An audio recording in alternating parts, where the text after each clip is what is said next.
Mga master, magandang balita para sa 100 na mga lucky borrowers ng GSIS dahil namigay ang GSIS ng paraffol para po ito sa mga nag-avail ng MPL Flex.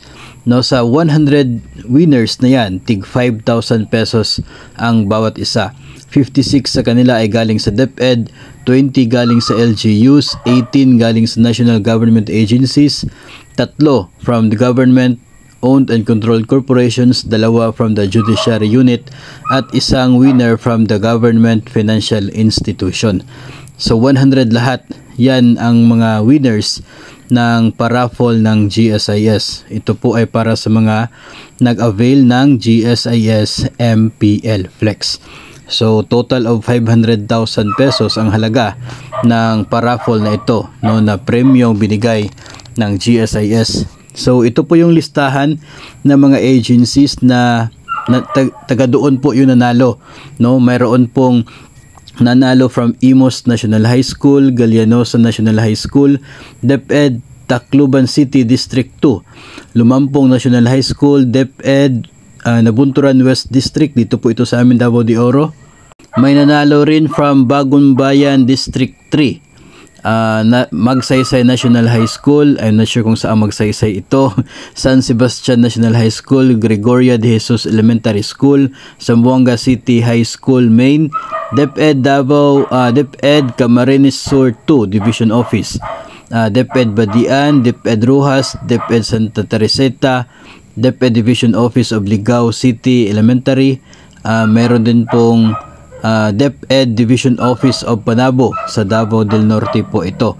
Meron din pong winners galing naman sa DepEd Ilocos Sur National High School, DepEd Jensan Senior High School, DepEd Mulawi East District, siguro sa Zamboanga, no? Dumalinaw National High School, DepEd Lalio 2 South, Naval National High School, may Pangdan National High School, BS Aquino Memorial High School, Talumo National High School sa Davao siguro ito, DepEd Arm Bayang District, Araulio High School, DepEd Elementary ng Can Avid.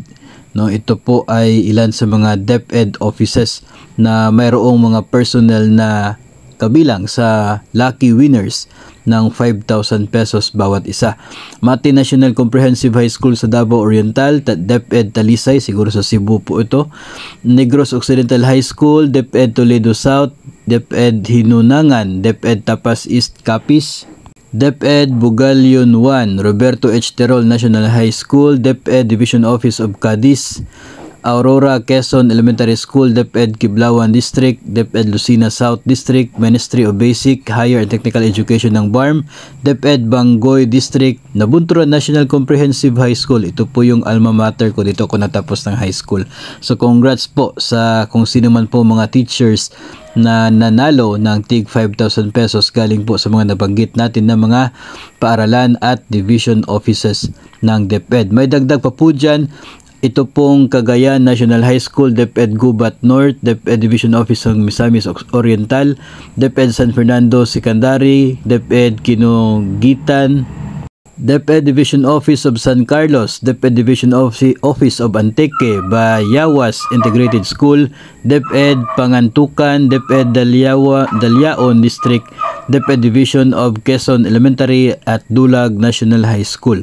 Ito po yung mga opisina ng DepEd na mayroon po mga winners ng tig 5,000 pesos galing po doon sa paraffol ni GSIS sa kanya po mga borrowers ng MPL Flex.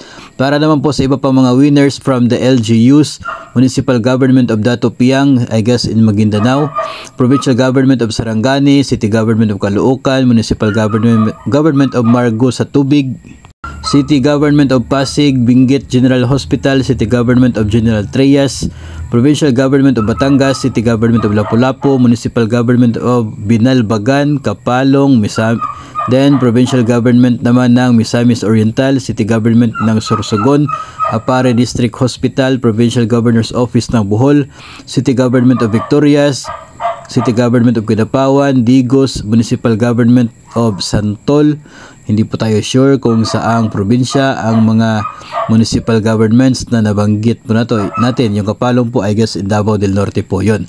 Tapos yung mga national government agencies naman na mga winners ay galing naman po sa mga sumusunod na ahensya.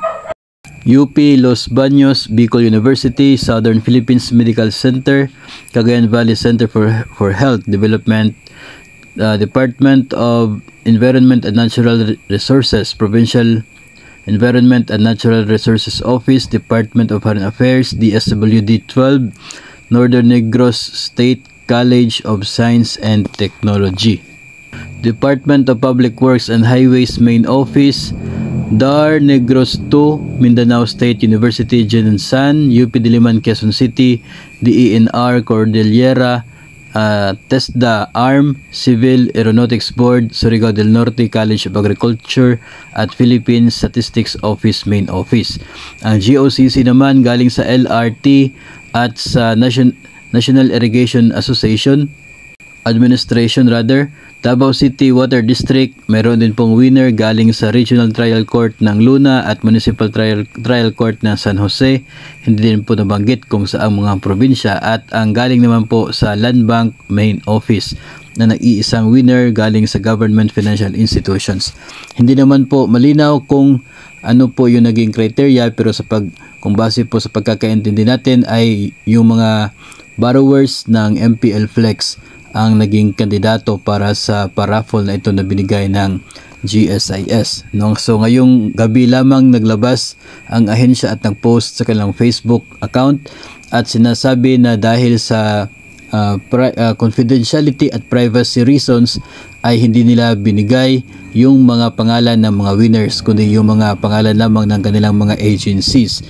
So ang GSIS na rin ang magbigay ng notification sa kanila at kung ipaalam kung paano nila maklaim ang kanilang 5,000 pesos na napanalunan galing sa GSIS.